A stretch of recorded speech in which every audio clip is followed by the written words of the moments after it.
amigos, muy buenas tardes y bienvenidos una vez más a este su programa de salud y prevención favorito conmigo, el Dr. Joe. Así es, porque la salud es lo primero. Ya estoy aquí listo para compartir un programa sumamente interesante.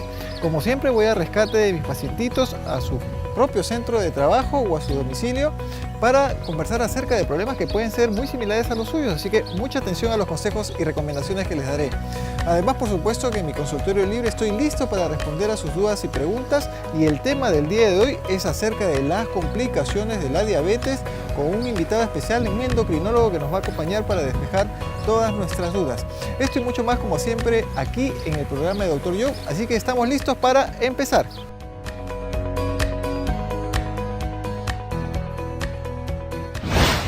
Hola, soy Maribel, tengo 30 años y ahora he llamado al Dr. Joe para una consulta a ver si me puede ayudar porque tengo unos dolores en el estómago y quisiera saber qué me podría recetar. Y bien amigos, el día de hoy me encuentro aquí en la oficina de Maribel, quien nos ha llamado para comentarnos respecto de unas molestias digestivas que está presentando hace un tiempo. Maribel, encantado de conocerte. Mucho gusto. Coméntanos, ¿cuál es tu molestia y hace cuánto tiempo que la estás padeciendo? En sí, mi molestia es que tengo el dolor en lo que es la boca del estómago y la parte del lado izquierdo. ¿Desde cuándo te está pasando esto? Esto sí, hace 2 meses ya. 2 meses ya, correcto. ¿Y estos dolores que me estás comentando que te vienen en la boca del estómago y hacia el lado izquierdo, están asociados a algo en particular, algún alimento en particular que consumas o en cualquier momento de manera eventual, o comas lo que comas o no estés comiendo, de pronto te viene la molestia? Más que todo cuando no como y a veces voy de frente a tomarme agua, una gaseosa al menos, me empieza a doler horrible. O sea, cuando no estás comiendo, digamos cuando tienes un periodo de tiempo un poquito largo de no comer, y cuando comes, cuando tomas alguna gaseosa, de pronto algún alimento condimentado, de pronto también, ¿sí? ¿No has notado que esto se asocia a consumo en particular de grasas o de azúcares o algo en especial, sino digamos el condimento y el hecho de permanecer mucho tiempo sin probablemente lo que más te condiciona este dolor? Correcto. Me comentabas respecto de un antecedente muy importante, Maribel, y es que te habían diagnosticado hace unos años atrás un cuadro de gastritis, ¿es cierto? Sí. Coméntame qué pasó y hace cuánto tiempo que tienes ese diagnóstico que te lo hicieron. Bueno, sí, me llevaron de emergencia más que todo porque me dolió horrible, ya no podía enderezarme, estaba ahí doblada con el dolor y el doctor me revisó, me dio un calmante y todo, me dijo que me parara para que me saque la endoscopía, pero... No la sacaste. Eran dolores también como los que estás teniendo ahora, pero... mayores. Primero, correcto. Sí. O sea, también tenías los dolores por un tiempo y luego en un momento se te incrementó, o de frente te vino el dolor.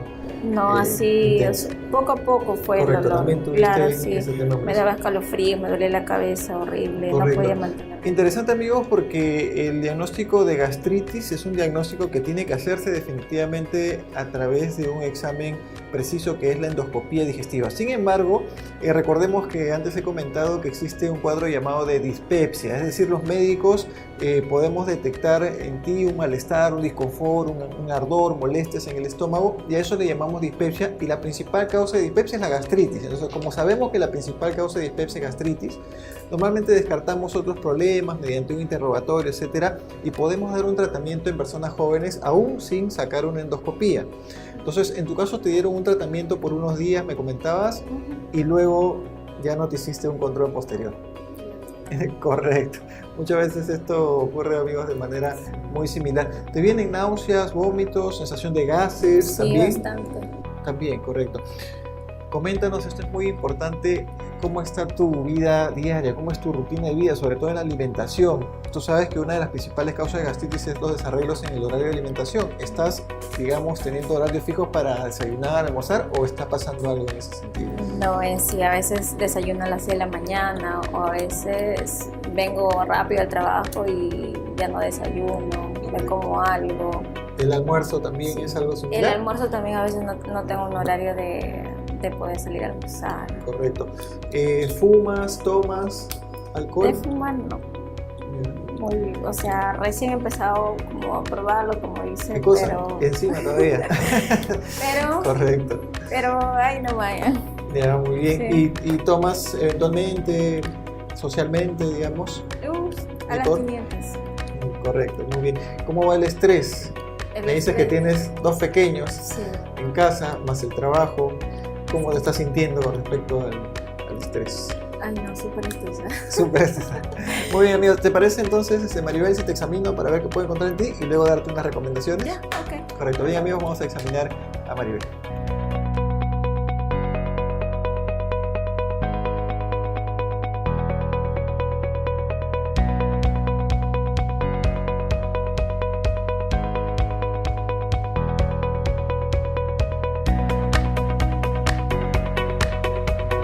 Y bien, Maribel, luego de haberte examinado, quiero que sepas que tu diagnóstico es: efectivamente estás teniendo un cuadro que llamamos los médicos dispepsia. Dispepsia significa que una persona tiene un disconfort, molestias digestivas, abdominales que pueden estar relacionadas con dolores tipo cólicos, gases, pesadez, lo que se llama comúnmente indigestión, y en particular un tipo de dolor característico viene a ser ese ardor en la boca del estómago que me comentas, que es un dolor bastante característico y frecuente en problemas de gastritis. Recordemos que la gastritis, como había comentado, es una de las causas principales de dispepsia, o sea, de disconfortes de tipo abdominal. Las causas de la gastritis la he comentado antes y también te la he estado comentando ahora justamente. Es, en primer lugar, hacer desarreglos en el horario de alimentación. Entonces, eso de comer, pues, almorzar a tal hora, luego la siguiente semana a otra hora, luego igual el desayuno, etcétera. Si a eso le sumamos pues el estrés emocional, encima algunas personas fuman, toman también, por ejemplo, que son factores desencadenantes de gastritis, o están tomando algún tipo de medicamento que también se asocia con frecuencia a desencadenar gastritis. No es tu caso, más en lo tuyo definitivamente es el desorden en el horario de la alimentación y además el estrés pues que estás pasando también, ¿no? Así que por supuesto que la recomendación respecto a tu caso va a ser ordenarte, ¿no? Un poco la agenda muchas veces, amigos, con respecto a los temas laborales u otros compromisos y responsabilidades, pues está un poquito alborotada y es cuestión de sentarnos, recordar en primer lugar que nuestra salud siempre va a ser lo primero, como le digo a mis amigos televidentes, está por encima de todas las cosas, porque si no tenemos salud pues no podemos trabajar, no podemos encargarnos en la casa de la familia, entonces prioricemos, ¿no? Y la prioridad ahora es tu salud. Entonces lo ideal es que tengas un horario de alimentación fijo, ¿de acuerdo? Para eso siempre conversar en el trabajo o uno mismo a veces por agendar algunas cosas descuida este tema, así que armar nuevamente tu agenda, hacer por supuesto, amigos, actividades que lo distraigan a uno, recreativas, sensacionales, relajarte en tu casa, no llevarte el trabajo a la casa es importante para disminuir estos cuadros de estrés. Por supuesto que la alimentación chatarra, como bien lo estabas comentando, el hecho de comidas muy condimentadas o chatarra o gaseosas, definitivamente tratar de reducirlas un poco. Y yo te voy a dar una indicación, una receta, de todas maneras, de algunos medicamentos que se pueden utilizar como antiácidos. Es cierto, amigos, que inicialmente los médicos, en función al examen físico y a lo que nos comente la paciente, en este caso en su historia de lo que está sintiendo, podemos aproximar un diagnóstico, en este caso, y dar un tratamiento inicial. ¿Qué pasa si los síntomas persisten o se hacen continuos o pueden incrementar? Definitivamente ya necesitaríamos entrar a tallar con exámenes complementarios ya más precisos, como una endoscopía si fuera el caso. En personas jóvenes normalmente podemos darnos esta salvedad de que podemos dar una indicación y ver cómo vas en el trayecto, ordenando un poco el estilo de vida. ¿De acuerdo, Maribel? Entonces vamos a darte algunas indicaciones ahora fuera de cámaras ya para tu indicación de la receta de qué cosas tienes que tomar, y lo demás ya depende también de ti, porque para eso trabajamos juntos el doctor y el paciente. ¿De acuerdo? Muy bien. Muy bien, amigos, ese ha sido, muchísimas gracias más bien por compartirnos tu caso. Ese ha sido el caso muy interesante de Maribel y cada vez más común el tema de la gastritis. No se muevan porque vuelvo después de los cortes comerciales con otro caso también que puede ser como el suyo. Si quieres resolver tus dudas de salud, puedes recibir la visita del Dr. Joe en tu propio hogar o centro de trabajo, participando de la secuencia Doctor al Rescate.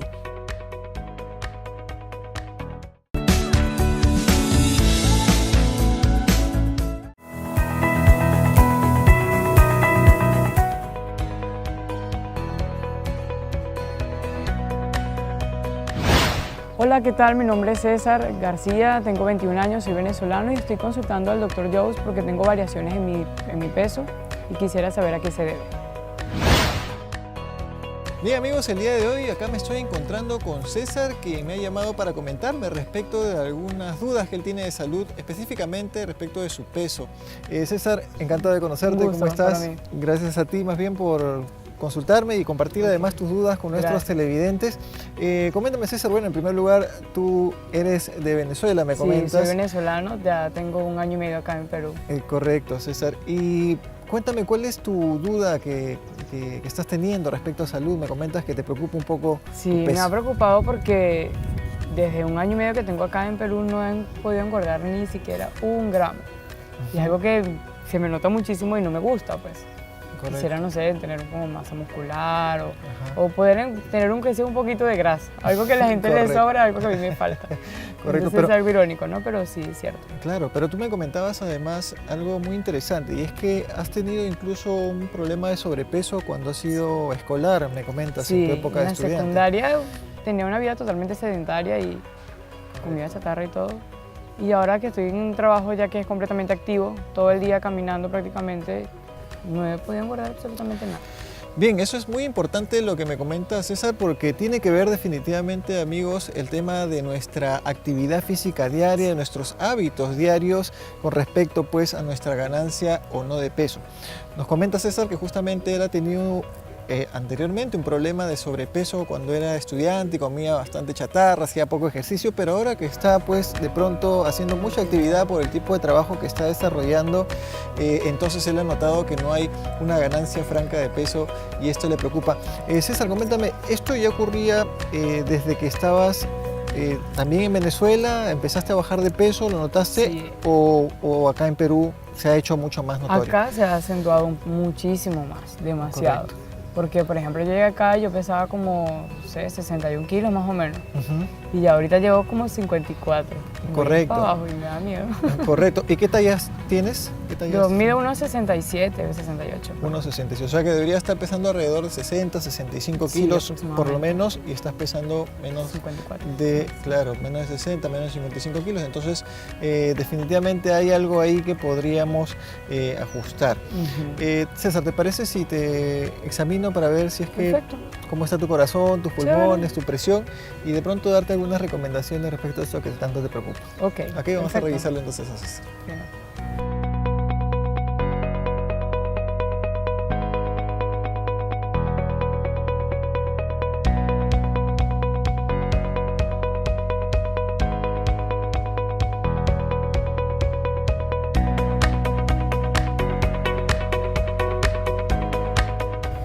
Bien, César, luego de haberte examinado, quiero que sepas que tu diagnóstico es: definitivamente estás con un cuadro de bajo peso y hay que buscar pues cuál es la causa en particular que pueda determinar a esto. Si bien es cierto, muchas personas así como consultan respecto pues de los problemas nutricionales relacionados sobre todo pues al sobrepeso, que está bastante de moda por los hábitos inadecuados que tienen las personas de pues comer mucho alimento chatarra, ser sedentarios.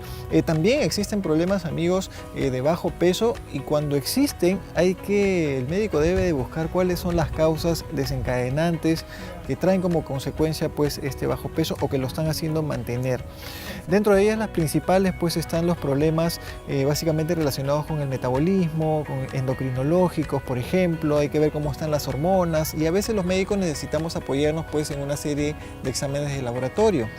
Por ejemplo, también las enfermedades infecciosas, muchas de ellas, como acá en el Perú es prevalente la tuberculosis, por ejemplo, o las diarreas crónicas, los parásitos podrían producir pues problemas de bajo peso o hacer que la persona pierda peso o que se mantenga en un bajo peso.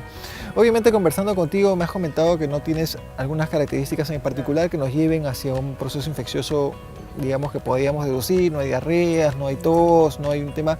Es distinto, hay que diferenciar muy bien, amigos, es distinto cuando uno baja de peso progresivamente a cuando uno baja de peso súbitamente. Porque las causas de baja de peso súbito ya son un poquito más complicadas, son problemas muchas veces infecciosos que se presentan en el momento, o déficits nutricionales muy importantes, pero que se deben pues a algunas alteraciones agudas de las hormonas o de los procesos metabólicos, y hay que tomarlos muy en cuenta. En tu caso me dices que tienes pues ya casi 2 años, un poco más de 1 año y medio en este proceso de baja de peso. Y además es cierto, está relacionado también mucho con el hábito, digamos, cotidiano que vas teniendo de tu trabajo. Estás haciendo bastante actividad física, estás comiendo, pues, digamos, porciones bastante reguladas, estás variando entre sancochados, verduras, o sea, no estás exagerando ni abusando de comidas chatarras. Entonces, por ese lado, aparentemente también estarías, pues, manteniendo. Pero hay que ver por qué, exacto.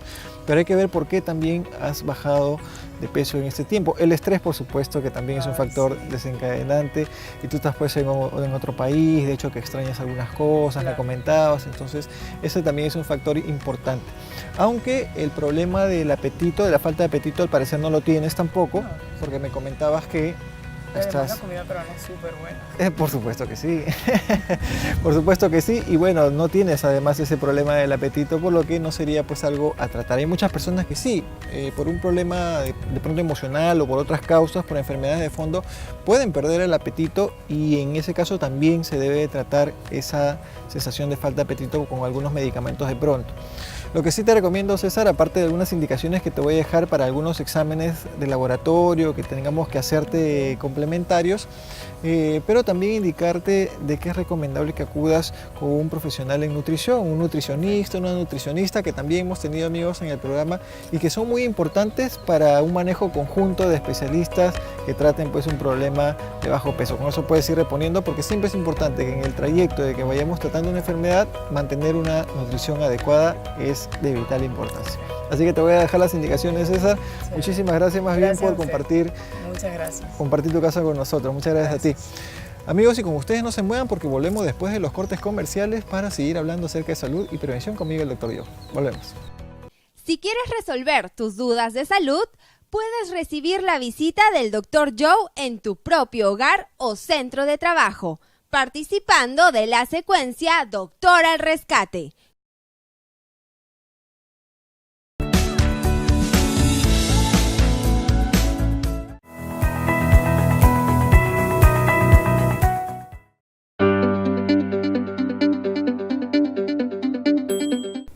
Amigos, bienvenidos una vez más a mi consultorio libre, donde estoy listo para responder a todas sus dudas y preguntas hechas en exteriores, y también aquellas que me han enviado a través de las redes sociales de Dr. Joe. Vamos a ver qué nos tiene que decir la primera pregunta. Doctor, tengo cálculos en el riñón. ¿Qué tan riesgoso es que me operen? Bien, en primer lugar, explicar que los cálculos en el riñón se trata de la formación de unas pequeñas estructuras como piedritas debido a la concentración de algunos minerales que se encuentran en nuestra sangre y que son filtradas a través del riñón para luego ser expulsadas a nivel de la orina. Principalmente están formados a base de calcio, un elemento que es bastante abundante en nuestra sangre y que tiene múltiples funciones en nuestro organismo. Digamos que la recomendación de operar un cálculo va en función de lo que el médico especialista puede encontrar o determinar dentro de la vía urinaria. Hace una serie de exámenes para evaluar qué tamaño son estas formaciones, estas piedritas, estos cálculos, cuáles son los síntomas que se están afectando, cuál es la ubicación en particular de este cálculo, que puede ser a nivel del riñón, a nivel de los uréteres, a nivel de la vejiga o a nivel de la uretra. Dependiendo de su ubicación y del tamaño, él va a elegir el tratamiento ideal.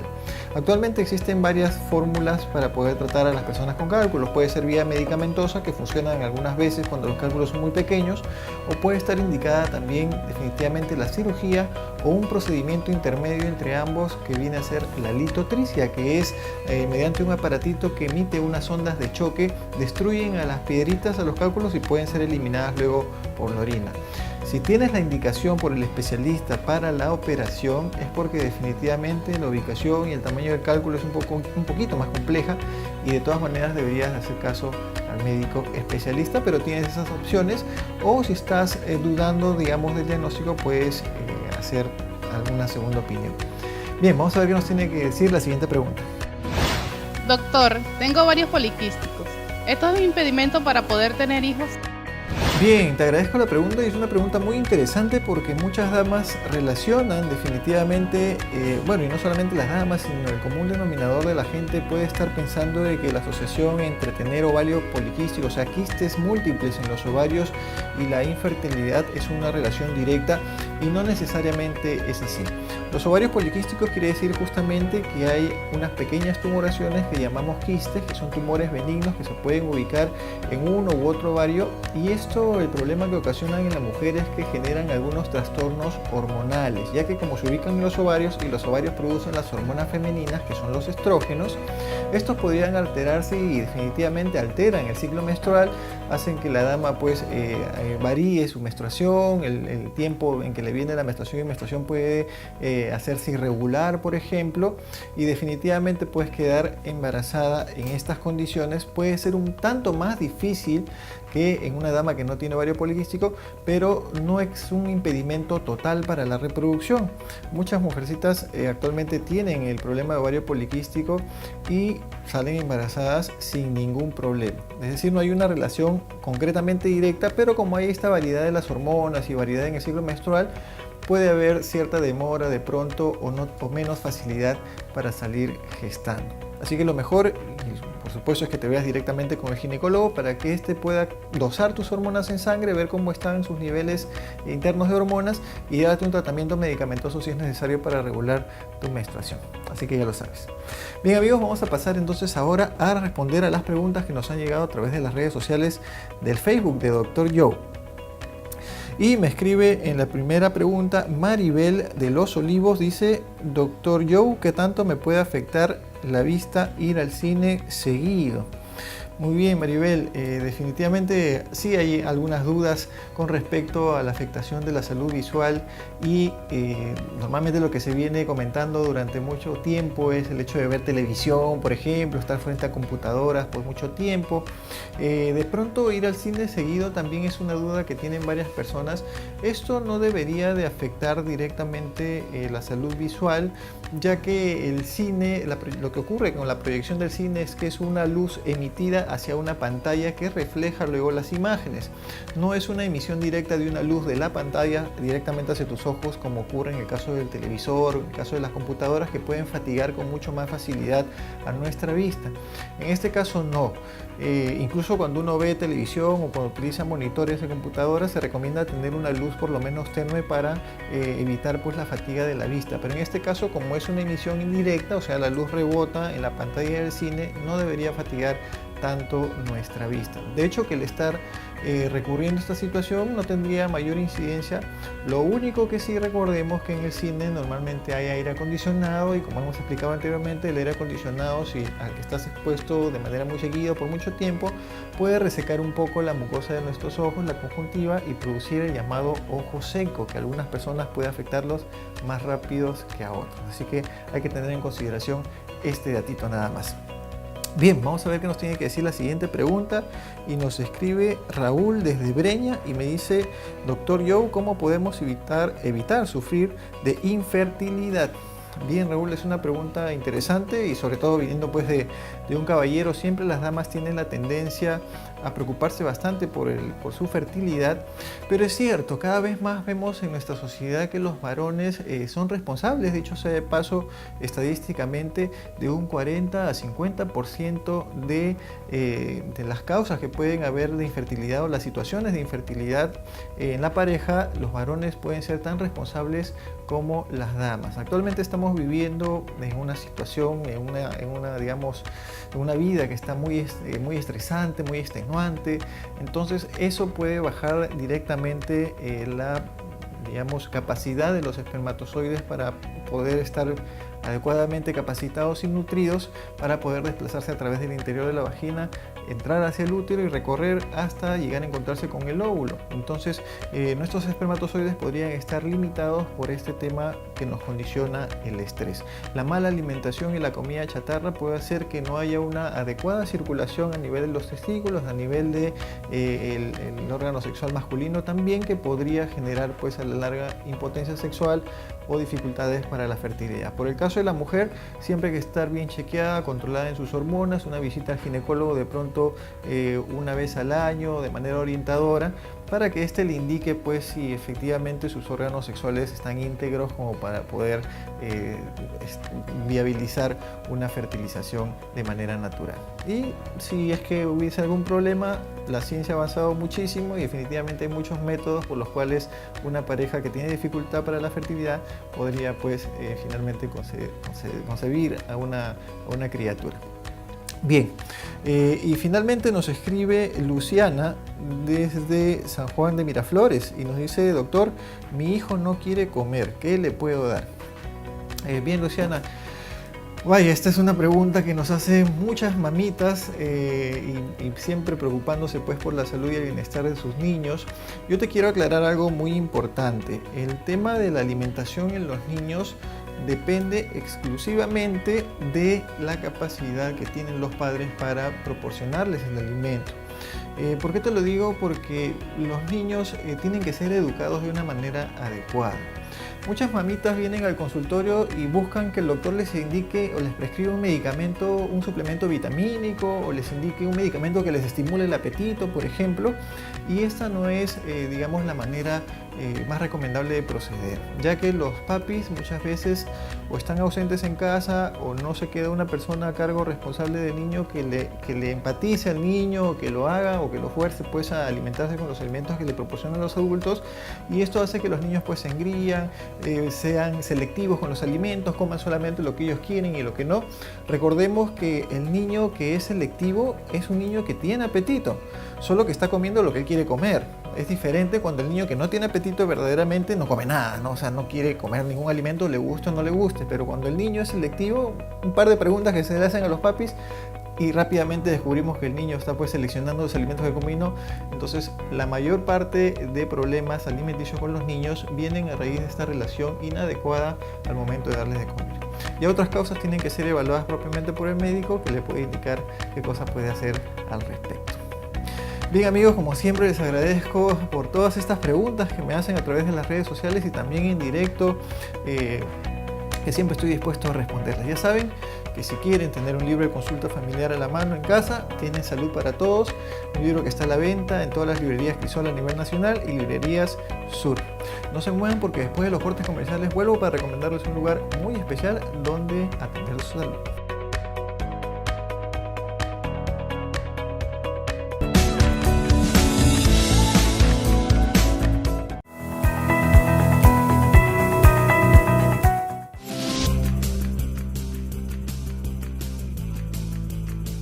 Amigos, como saben, la diabetes es una enfermedad cada vez más prevalente en nuestro medio y tiene que ver con hábitos y costumbres inadecuadas como la de comer alimentos chatarra, muy azucarados, el hacer poco ejercicio, entre otros. Sin embargo, ¿sabe usted que una vez que una persona tiene diabetes podrían venirle complicaciones relacionadas a esta enfermedad? ¿Sabe usted cuáles son? ¿Y sabe cuáles son los reparos que deberíamos de tener para poder prevenirlas? Estas y otras consultas las está haciendo nuestra reportera en nuestro bloque La Salud en las Calles. Buenas tardes, doctor Joe. Muchas gracias por el pase. Como usted ya lo mencionó, el tema del día de hoy es la diabetes. Es una enfermedad que presenta altos niveles de glucosa en la sangre, por lo que decidimos salir a las calles para saber qué tanto conocen las personas acerca de este mal que afecta a miles de peruanos. Veámoslo. ¿Sabes qué es la diabetes? Es una enfermedad al azúcar, al dulce, mucha gaseosa. Cuando tú consumes bastante dulce. La diabetes es algo de la sangre, ¿no? Algo por ahí más o menos. ¿Cómo podemos prevenir esta enfermedad? Sin consumir gaseosas, comida chatarra y hacer ejercicios. Y si ya tenemos esta enfermedad, ¿sabe qué podemos hacer? Controlarse, evitando los alimentos que nos hacen daño. Controlándonos, ¿no? Yendo al médico. No, comiendo saludablemente, tomando bastante agua, líquido, ¿no?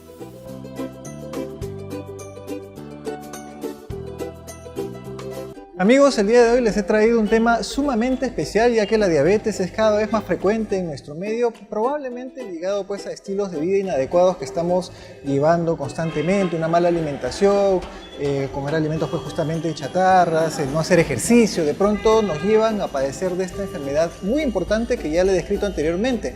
El día de hoy estamos para hablar acerca de aquellos pacientes que ya tienen la enfermedad de la diabetes y cómo podríamos prevenir las complicaciones de la misma. Para esto, el día de hoy me acompaña un colega y amigo además, el doctor Luis Huarachi, quien está aquí conmigo. Él es médico endocrinólogo. Lucho, encantado de tenerte aquí. ¿Qué tal? Gracias más bien por darte el tiempo de podernos encontrar un rato y compartir con la gente. Luchito, coméntame, estoy presentando a las personas que ya tienen familiares de pronto, cercanos o ellos mismos padeciendo de diabetes. La diabetes pues trae como consecuencia una serie de complicaciones, ¿no? Entonces, estas complicaciones creo yo que las debería de conocer el público, sobre todo aquellos pacientes que están o personas que están mucho más interesadas, porque se pueden prevenir las complicaciones, ¿no es cierto? Claro, sí. Empezaría preguntándote, Lucho, ¿la diabetes tiene cura actualmente? Porque muchas personas piensan que sí, ¿no? ¿Es esto verdad o...? Claro, se ven muchos anuncios de que se cura la diabetes, ¿no? Correcto.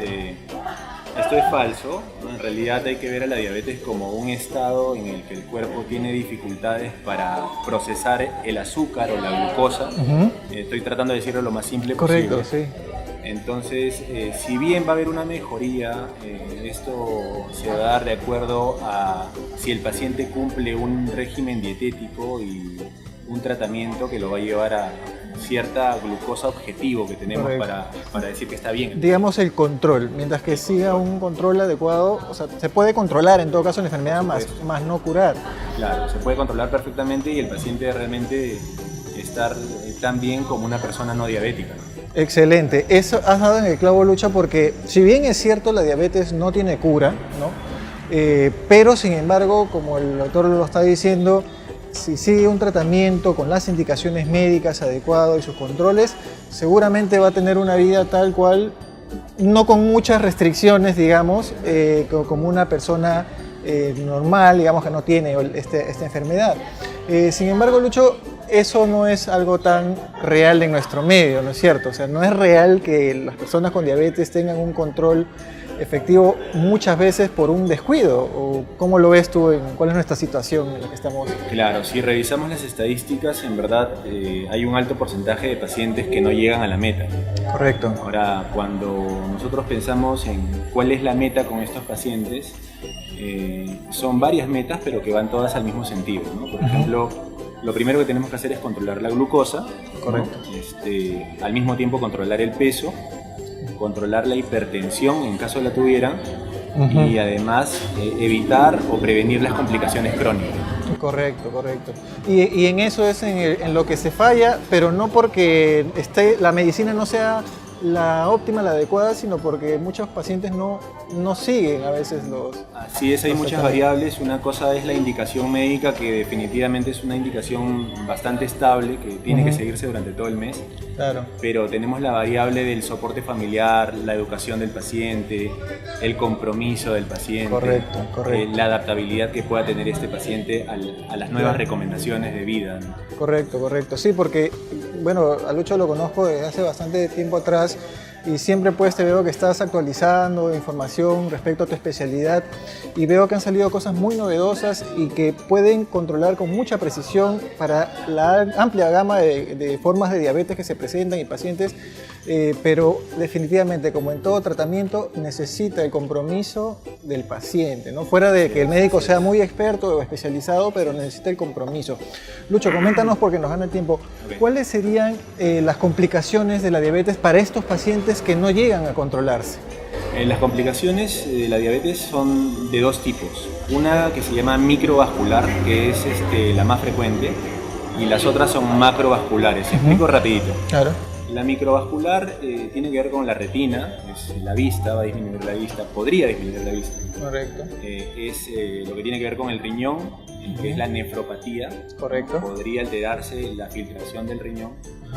Y además una que es muy frecuente y mucho no se habla, que es la neuropatía diabética. Correcto. Es cuando el paciente empieza a sentir adormecimientos en los miembros inferiores.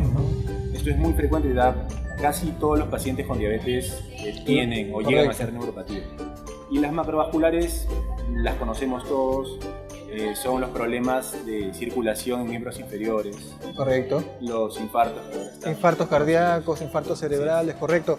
Microvascular y macrovascular tiene que ver en todo caso con la pequeña circulación de los pequeñitos vasos que justamente, como decía el doctor, se encuentra pues los vasos sanguíneos más pequeñitos están en nuestra retina de los ojos, están en nuestro riñón, que imagínense, el riñón filtra toda la sangre, está enmarañado de pequeños vasitos sanguíneos, es importante, y además los vasos más pequeñitos están metidos también irrigando o llevándole sangre a los nervios, y de ahí viene pues esta neuropatía que, como dice el doctor, además hay dolores por neuropatía y también hay la pérdida de la sensibilidad, entiendo que te lleva al famoso pie diabético, correcto, ¿no? ¿Qué pasa en el pie diabético? Ahí se pierde justamente la sensibilidad, la persona pierde la sensibilidad. Lo más frecuente es que hay una pérdida de sensibilidad, así como dolores que no están generados por algún golpe, ¿no? Correcto, alguna causa... Es lo más frecuente, pero después hay otra serie de problemas por esta neuropatía, que es la pérdida de vellos, que es tener la piel muy reseca, muy propensa a heridas. Pero qué interesante que lo digas, Lucho, porque eso que tú estás diciendo implica que de parte del médico especialista se haga un examen físico adecuado, ¿no? Entonces, claro, obviamente tú tomas la paciencia de poder revisar al paciente íntegramente, pero es lo que le recomendamos a los colegas y sobre todo a nuestro público televidente, que tiene que estar al pendiente de que el médico le realice pues el examen físico que corresponda. A veces no hay mucho tiempo para dedicarle al paciente, pero es necesario, Lucho. ¿Cuáles serían finalmente las recomendaciones para evitar el avance de las complicaciones de la diabetes? Bueno, las recomendaciones siempre van a ir enlazadas con el estilo de vida, sobre todo con la dieta. Tenemos que darle recomendaciones bien claras al paciente sobre qué comer y sobre cuánto es el tamaño de la porción para comer. Después, sobre la actividad física, eso es importantísimo. Mínimo se recomienda 30 minutos diarios de caminata, no tiene que ser una actividad muy extenuante. Correcto. Y finalmente, seguir todas las indicaciones de tratamiento, sea vía oral o sea insulina, lo que recomienda el especialista de acuerdo al caso. Y como has mencionado, como hay estos problemas en estos órganos, ¿de pronto en algún momento se requerirá de algún otro especialista? ¿O? Definitivamente hay momentos importantes en la diabetes en que el médico que está llevando al paciente va a indicarle o va a referirlo hacia un oftalmólogo, a un nefrólogo, para que empiece a prevenir también junto a él, ¿no?, que progrese esta complicación crónica. Correcto. Oye, Lucho, bueno, nos gana el tiempo, pero el tiempo se pasa volando. Pero, amigos, interesantísimo respecto de hablar de este tema. Ya lo saben, la diabetes es una enfermedad cada vez más frecuente. Podemos prevenirla, es cierto, pero también podemos prevenir las complicaciones, así como lo menciona el doctor Luis Huarachi, médico endocrinólogo, que pueden encontrarlo además en la dirección de Facebook que está apareciendo ahora en pantallas. Así que es un amigo mío también bastante querido y muy preocupado por sus pacientes. Yo lo conozco y lo recomiendo personalmente. Amigos, gracias, Lucho, por la entrevista del día de hoy. Nos encontramos seguramente, vamos a quedarnos conversando un rato más, por supuesto. Amigos, vuelvo después de los cortes comerciales porque tengo que responder a sus dudas y preguntas en mi consultorio libre. Volvemos.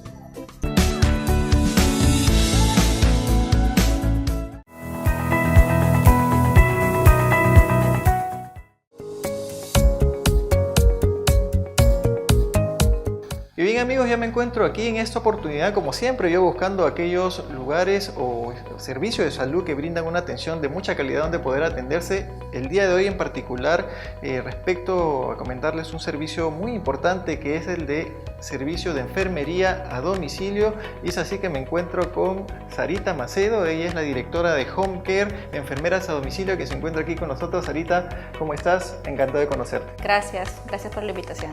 Para servirte, Sarita, y es que, como siempre, yo estoy aquí conversando contigo por recomendación de nuestro querido público televidente, que en esta oportunidad me comentaron a través de varias llamadas que he tenido, a través de las páginas de Facebook, respecto a un servicio de enfermería, y normalmente no es muy común, muy usual, pues, de que conozcamos respecto de servicios de atención de enfermería y sobre todo de poder recibirlas en la comodidad de nuestro hogar a domicilio. Y es así que llegué pues a conocer a Home Care, me interesó mucho y por eso estamos aquí. Coméntame, ¿desde hace cuánto tiempo están con este emprendimiento muy interesante? Home Care funciona hace 6 años. Estamos en todo Lima metropolitana y en las principales provincias del Perú. Estamos en Cusco, en Arequipa, en Trujillo, en Chiclayo, en Cajamarca. Somos un servicio de enfermeras a domicilio, enfermeras que trabajan en diferentes clínicas y hospitales. Las enfermeras que están en una clínica trabajan 150 horas al mes, lo cual les deja muchos días libres. Estos días que ellas tienen libres nosotros los distribuimos, armamos equipos para atender pacientes a domicilio. Atendemos personas enfermas, adultos, discapacitados y también enfermos terminales, ¿no? Pacientes oncológicos que llevamos a domicilio con un equipo de enfermería que lo atiende y le da la calidad del servicio como si estuviera en una clínica o en un hospital. Interesante, Sarita, y coméntame, me refieres que la cobertura, digamos, del servicio es prácticamente todo Lima, bueno, incluso provincias que has comentado, ¿no? Pero es así, o sea, ¿cómo hace una persona para solicitar los servicios de enfermería a domicilio? Normalmente nos contactan a través de la página web. Nos pueden encontrar en internet como www.homecare.com.pe. Que se escribe H-O-M-S-A-R-E. Correcto. Tenemos una central telefónica que funciona 24 horas. Nos pueden contactar también a través del chat de la web o a través del WhatsApp, que también funciona 24 horas. Las personas lo que hacen es exponer su caso y nosotros les brindamos algún tipo de solución. Hay personas que, por ejemplo, contratan el servicio solamente los fines de semana, solamente los domingos, solamente por 6 horas, 3 veces a la semana, o hay personas que contactan de forma permanente durante todo el tiempo que el paciente necesita el servicio, ¿no? O sea, este grupo de enfermeras que estás manejando, nos comentas que tienen, digamos, sus trabajos habituales en principales establecimientos de salud, sí, hospitales, de pronto clínicas. Sí, correcto. ¿Y cómo yo sé, por ejemplo, el servicio de enfermería, amigos, es un servicio de mucha sensibilidad humana, ¿no? O sea, las enfermeras pues son las que están normalmente en contacto más tiempo incluso que los propios médicos con el paciente, haciéndoles el seguimiento, el control. Entonces, correcto, imagínense de lo lindo, amigos, que es y lo importante que es tener pues a su costado una enfermera y sin pues la necesidad de tener que acudir al establecimiento propiamente. Claro, en la medida que se puedan manejar las cosas en casa, pero siempre pues uno quiere a alguien de confianza, de calidad y de calidez. ¿Cómo hacen con la selección de las enfermeras? ¿Cómo han hecho para captarlas y sobre todo para poderlas brindar al servicio de domicilio? Claro, por un tema de personal, nosotros la verdad, normalmente las empresas en este país con temas de salud o con personal de salud es un poco difícil sostenerlo porque es poco personal de salud para la población peruana, o sea, tenemos un déficit alto de personal de salud.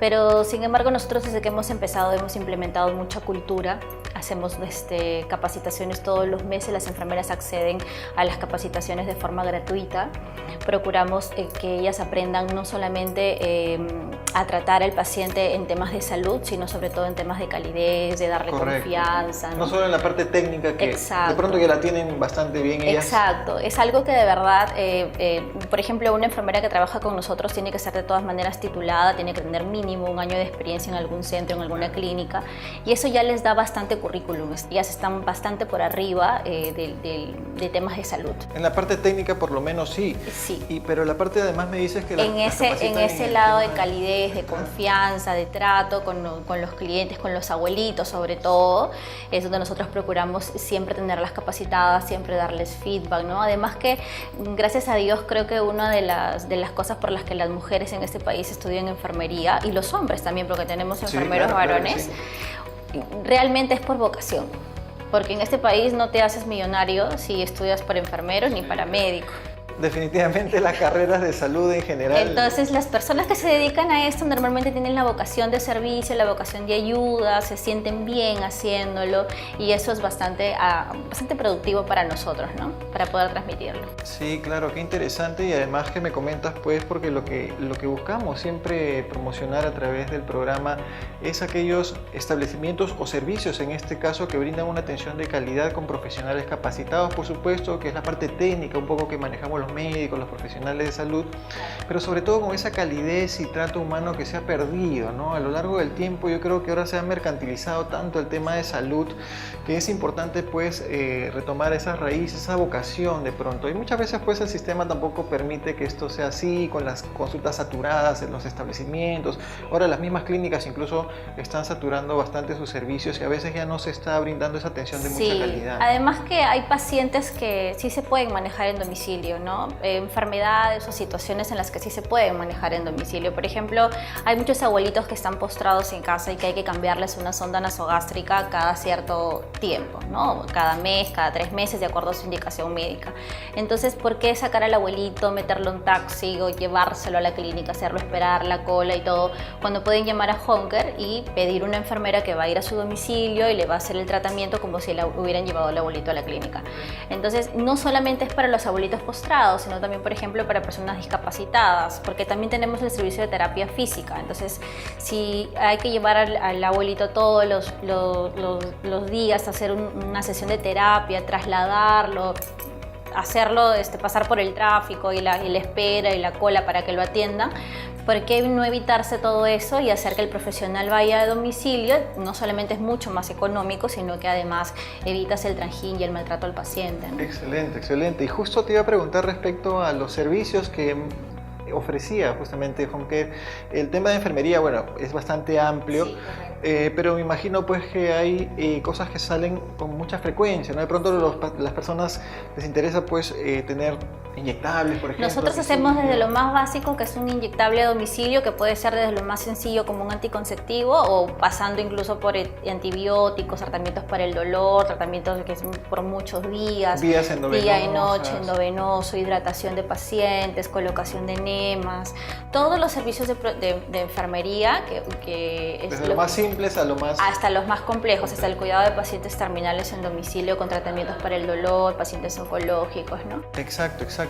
Perfecto, porque mira, los médicos damos muchas veces tratamientos, indicaciones que bueno, cuando se atiende incluso en casa a los mismos pacientes o cuando salen del alta del hospital, bueno, les da al médico pues sus indicaciones para que sigan en casa, pero muchas de estas indicaciones pues a veces son inyectables, a veces son endovenosos, correcto. A veces son cambios de sonda, ¿no? Colocación de vías vesicales para la orina, etcétera. Entonces, muchas veces un poco como que el médico, bueno, termina la indicación y cómo el paciente, cómo la familia, la persona pueden atender a su familiar o al enfermo. Entonces tenemos esta cobertura muy interesante, amigos, que ahora nos presenta Home Care. Así que ya lo saben, como siempre, pues tratando de proporcionarles información respecto a los servicios de calidad. Hemos encontrado pues que Home Care tiene profesionales capacitados para su atención, por supuesto que en el lugar más idóneo, que es en su domicilio, con un trato humano además, a unas tarifas adecuadas también para la comunidad que ellos manejan y sobre todo, pues como siempre, con lo más importante, con su recomendación, por lo que este servicio de Home Care vendría a ser un servicio de salud 5 estrellas. Felicidades, Sarita. Muchas gracias. Y muchas gracias por acompañarnos acá en el programa del día de hoy. Ya lo saben, amigos, Home Care, enfermeras a domicilio. Y bien, amigos, hemos llegado al final de nuestro programa del día de hoy. Como siempre, agradecerles por su gentil compañía y sintonía. Y ya saben que pueden seguir viendo el contenido de los programas anteriores y muchas novedades más acerca de salud y prevención en la página de Facebook de Dr. Joe, que está apareciendo aquí en pantallas. Además, también pueden hacer todas sus dudas y consultas para el consultorio libre o, si no, solicitar mi atención para ir a visitarlos a sus propios domicilios o centros de labores. Conmigo entonces, amigos, será hasta el próximo sábado, como siempre, a las 2 de la tarde, aquí por UTV, tu conexión familiar.